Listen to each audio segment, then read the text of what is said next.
J'ai 57 ans et mon médecin m'a dit que 3 vitamines spécifiques transformeraient ma force des jambes et je littéralement n'étais pas prêt pour ce qui s'est produit en 2 semaines. Maintenant, je dois être prudent ici parce que l'industrie de suppléments est pleine de non-sens et fausses promesses. Il y a des compagnies qui vous vendent les ordures et vous disant que c'est allé à changer votre vie. Je ne vais pas faire cela. Ce que je vais faire, c'est vous dire le mécanisme exact de comment ces 3 vitamines fonctionnent au niveau cellulaire, la science qui les soutient, les dosages qui réellement importent et les marqueurs de test de sang que vous avez besoin à tracer, à savoir si cela fonctionne. Laissez-moi mettre la scène. À 55 ans, à peu près 1 an après ma crise cardiaque, je faisais la thérapie physique avec la bénédiction de mon cardiologue. J'étais autorisé à m'entraîner. Mais ma force des jambes était considérablement compromise. Ce n'était pas seulement le déconditionnel général provenant de l'événement cardiaque, c'était quelque chose de spécifique. Mes muscles de jambes se sentaient faibles. Je ne pouvais pas faire un squat de jambes uniques sans aide. J'ai lutté en montant des escaliers. Et je me souviens de sentir frustré parce que j'avais passé la plupart de ma vie comme un chasseur alpin, faisant les choses physiques impossibles. Et maintenant, à 55, les mouvements de jambes basiques étaient difficiles. J'étais dans mon salon essayant de mettre en place une barre d'haltères à commencer l'entraînement des jambes inférieures, et j'ai réalisé que je ne pouvais pas même faire un squat de jambes uniques de poids corporel, lequel aurait été trivial pour moi 5 ans plus tôt. Donc mon médecin de médecine fonctionnelle a exécuté un panneau de micronutriments complet. Et il a trouvé quelque chose d'intéressant.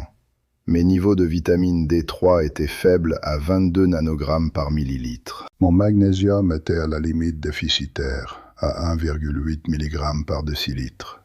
Et mon K2 de vitamine était essentiellement inexistant, lequel vous ne pouvez pas directement mesurer, mais vous pouvez inférer des marqueurs fonctionnels. Il a dit « Ces 3 déficiences sont probablement pourquoi vos jambes sont faibles. Votre vitamine D contrôle la synthèse protéique musculaire.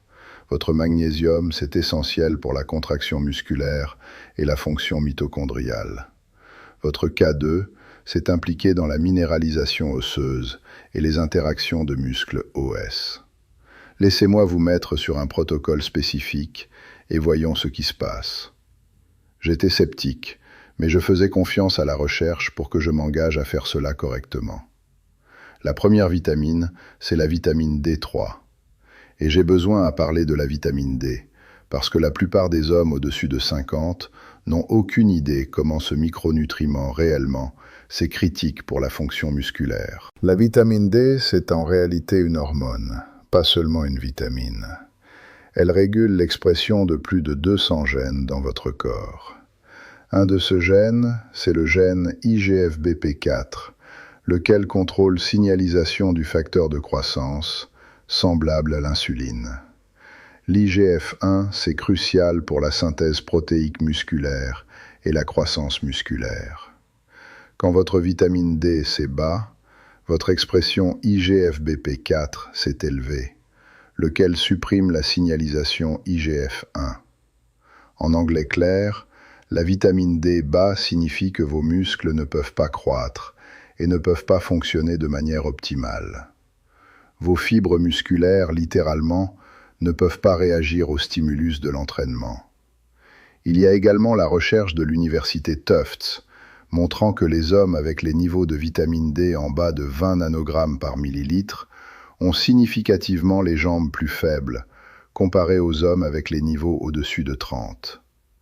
Et l'effet, c'est dépendant de la dose. Le plus haut votre vitamine D, plus fort vos jambes.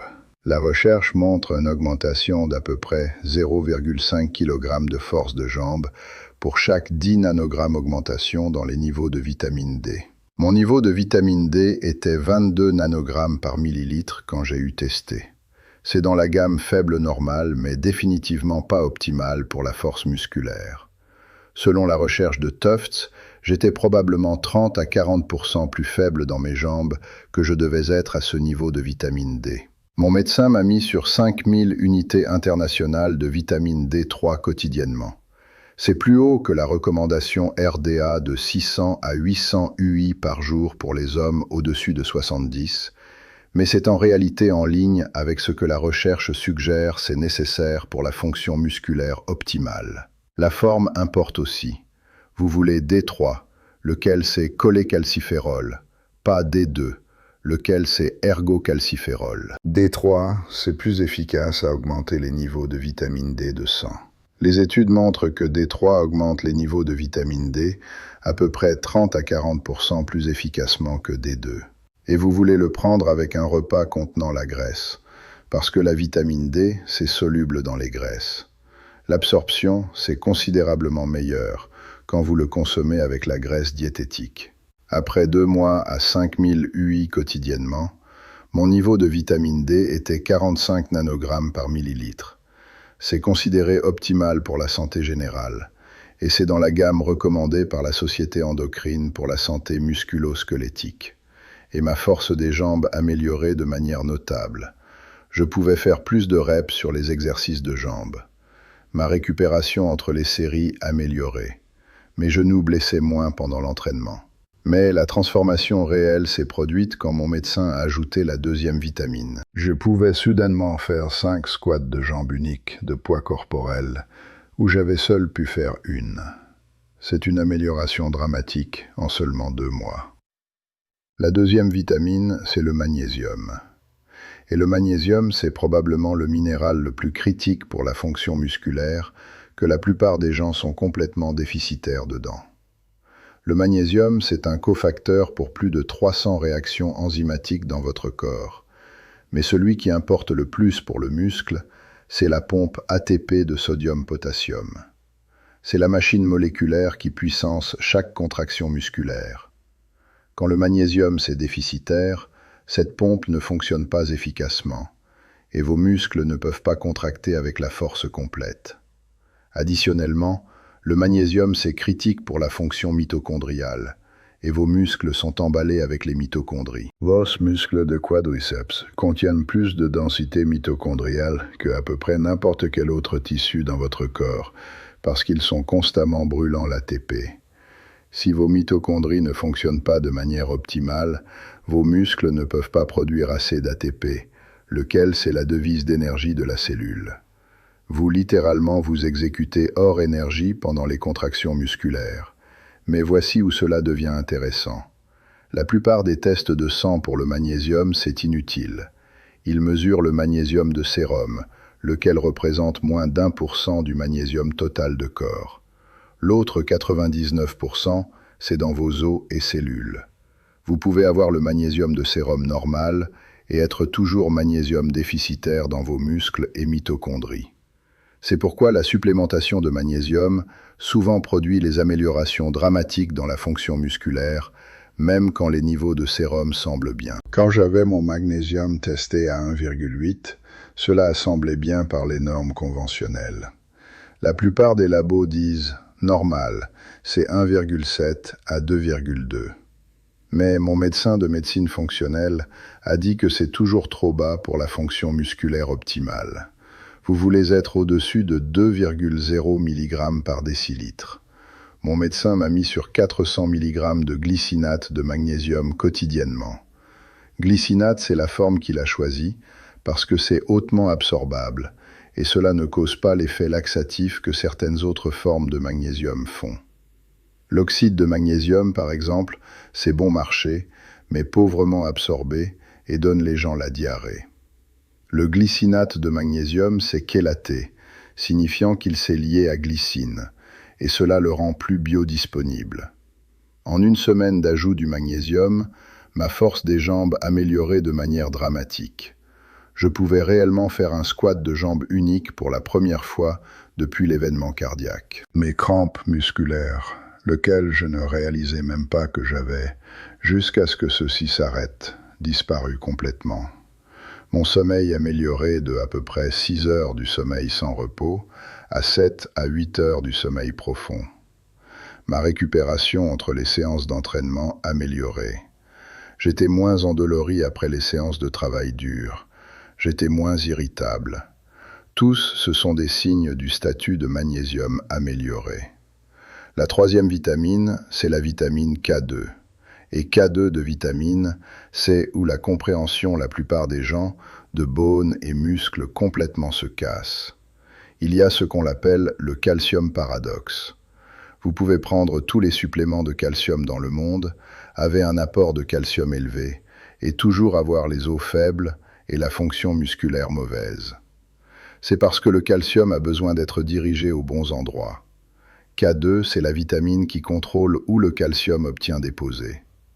Elle active une protéine appelée ostéocalcine, lequel se trouve dans l'os. Car l'ostéocalcine s'est correctement carboxylée par K2, elle lie le calcium et le dirige dans la matrice d'os.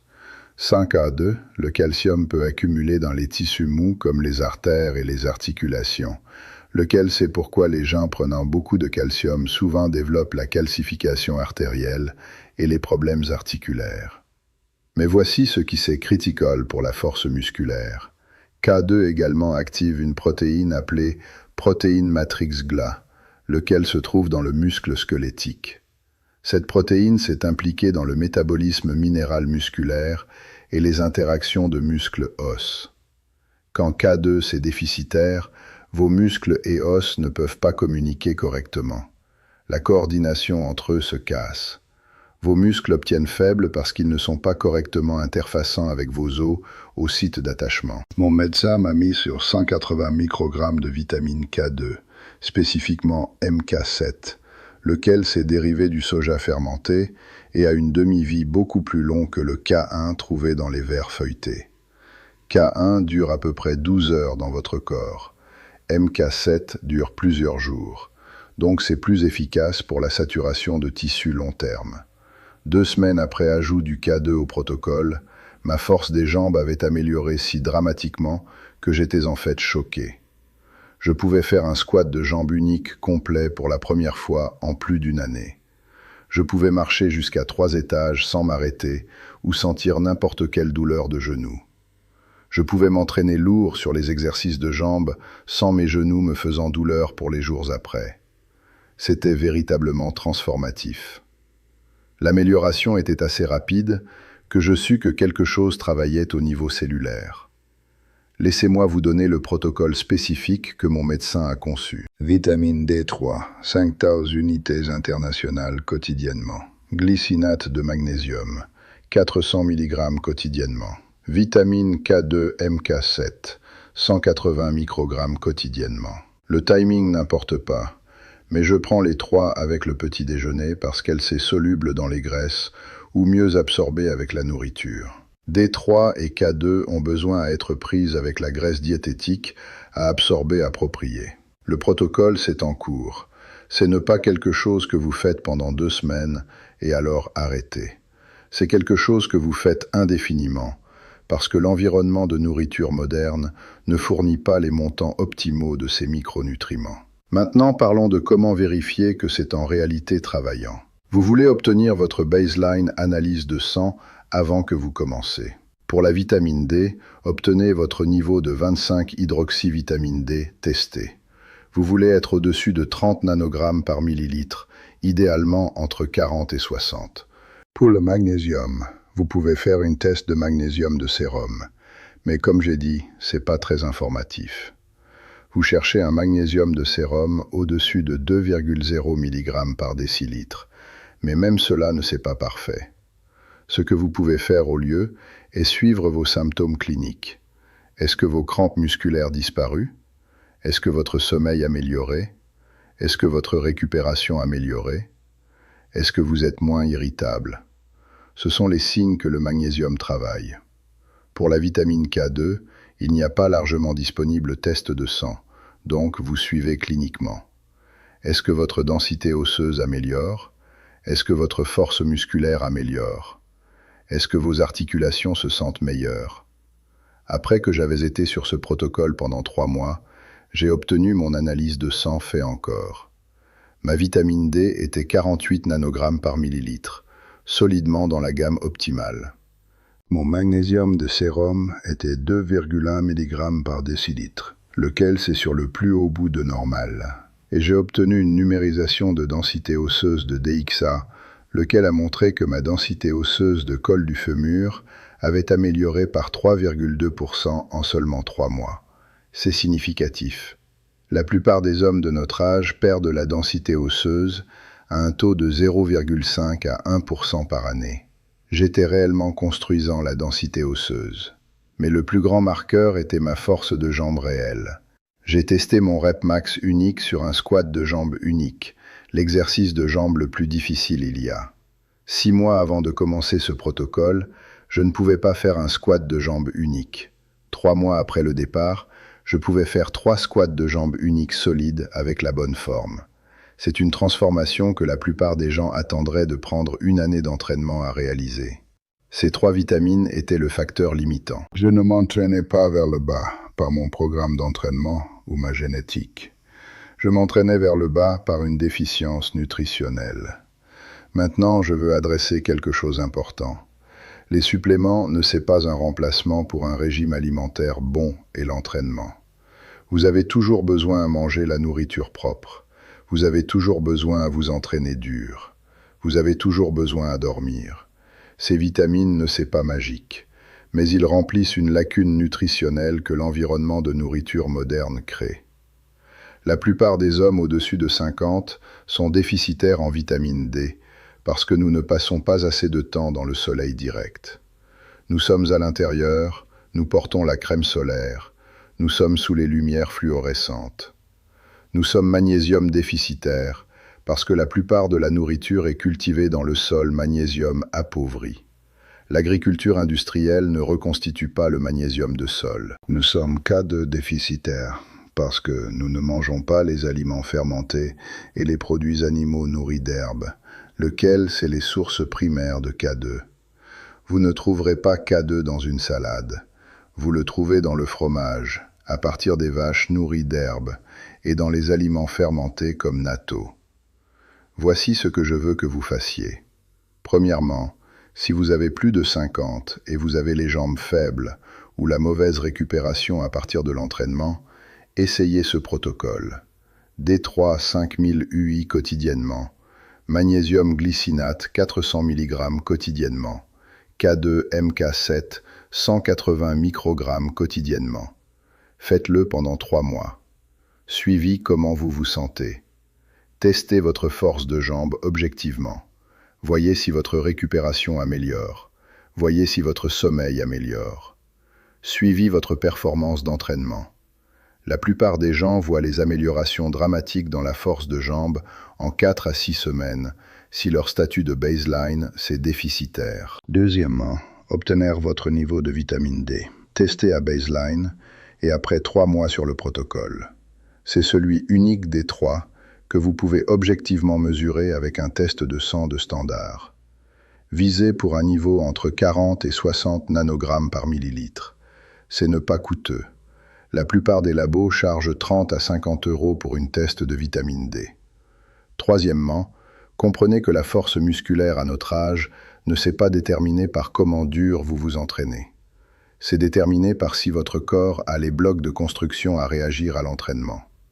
Vous pouvez vous entraîner dur toute la journée, mais si votre vitamine D c'est bas, si votre magnésium c'est bas, si votre K2 c'est bas, vos muscles ne peuvent pas croître. Vous gaspillez votre effort. Vous mettez dans le travail, mais vous ne recevez pas les résultats, parce que votre corps n'a pas les matériaux bruts à construire la protéine musculaire. Ces 3 vitamines, c'est les blocs de fondation qui permettent à vos muscles à réagir à l'entraînement. Et quatrièmement, ne négligez pas le magnésium. C'est le micronutriment qui a le plus grand bang pour votre buck, en termes d'améliorer la fonction musculaire, le sommeil, la récupération et la qualité générale de vie. La plupart des hommes sont chroniquement magnésium déficitaires, et elles n'ont aucune idée. Vous probablement se sentez comme « vos jambes c'est faible, votre sommeil c'est mauvais, votre récupération c'est lent ». Avant que vous blâmez votre programme d'entraînement ou blâmez votre génétique, adressez votre statut de magnésium. C'est bon marché, c'est sûr, et l'amélioration vous surprendra. Maintenant, laissez-moi adresser les sceptiques. Certains d'entre vous pensaient C'est semble trop bon à être vrai. 3 suppléments justes ont fixé vos jambes? Et la réponse, c'est que c'était ne pas magique. C'était corriger une déficience nutritionnelle sévère. Quand vous êtes déficitaire à un micronutriment, c'est absolument critique pour la fonction musculaire, supplémentant ce micronutriment produit les résultats dramatiques. Mais cela seulement fonctionne si vous êtes déficitaire. Si vous étiez déjà optimal d'avoir statut de vitamine D, magnésium et K2, prenant plus ne pourrait pas produire aucun bénéfice supplémentaire. C'est pourquoi vous avez besoin du baseline testing. Avant que vous commencez, obtenez votre vitamine D testée. Après 3 mois, testez à nouveau. Si vous allez de 22 nanogrammes par millilitre à 48 nanogrammes par millilitre, vous allez sentir une différence. Vous allez voir une différence dans votre force de jambe. Si vous étiez déjà à 50 nanogrammes par millilitre, prenant plus vitamine D ne pourrait pas produire n'importe quel bénéfice supplémentaire. Je veux également parler du coût. Une bouteille de 5000 IU-D3 de vitamine coûte à peu près 8 à 10 euros et contient 100 capsules. C'est 100 jours de supplémentation pour 10 euros. Une bouteille de magnésium glycinate 400 mg coûte à peu près 12 à 15 euros pour 100 capsules. C'est 100 jours pour 15 euros. La vitamine K2 MK7, c'est un peu plus coûteux, à peut-être 20 à 25 euros pour 100 capsules, mais c'est toujours seulement 25 centimes par jour. Pour moins de 50 centimes un jour, vous obtenir les micronutriments que vos muscles désespérément ont besoin, à fonction de manière optimale. Comparez cela au coût de la mauvaise fonction de jambes, faiblesse, perte d'indépendance, chute, fracture, chirurgie. Comparez cela au coût de la qualité de vie déclinante, à 60, 65, 70. Les micronutriments, c'est bon marché. L'alternative, c'est très coûteux. Une chose de plus que je veux souligner. Ce protocole fonctionne le meilleur quand vous êtes également en entraînement. Vous avez besoin à faire l'entraînement de résistance, à voir les améliorations de force de jambes. Les vitamines fournissent les blocs de construction. L'entraînement fournit le stimulus. Sans entraînement, vous sentirez mieux. Vous pourriez avoir moins crampes. Vous pourriez dormir meilleur. Mais vous ne verrez pas les améliorations dramatiques de force de jambes que j'ai expérimentées, parce que vous ne fournissez pas le stimulus pour la croissance musculaire. Cela dit, si vous avez plus de 55 et vos jambes c'est faible et vous n'êtes pas en entraînement, commencez avec ces 3 vitamines et voyez comment vous vous sentez après 3 mois. Voyez si votre énergie améliorée. Voyez si votre sommeil amélioré. Voyez si vos crampes musculaires disparaissent. Voyez si monter les escaliers deviennent plus faciles. Ce sont les signaux que votre statut de micronutriments était bas et ces suppléments aident. Alors, une fois que vous sentez mieux et plus forte, ajoutez l'entraînement de résistance au protocole. Combinez le soutien de micronutriments avec le stimulus d'entraînement et regardez ce qui arrive à votre force. La force n'a pas de date d'expiration, mais la fonction musculaire expire si vous ne fournissez pas à votre corps les micronutriments il a besoin à construire et maintenir le tissu musculaire. Ces 3 vitamines ont changé ma vie à 55. Elles m'ont fait plus forte que j'avais été depuis ma crise cardiaque. Et elles ont situé la base pour la force que j'ai maintenant à 57. Obtenez votre vitamine D, magnésium et K2 optimisé. Vos jambes vous remerciera. Souscrivez à la chaîne pour plus la longévité fondée sur des preuves et contenu de force pour les hommes au-dessus de 50. La force n'a pas de date d'expiration. Je suis Philippe Moreau. La force n'a pas de date d'expiration. À bientôt.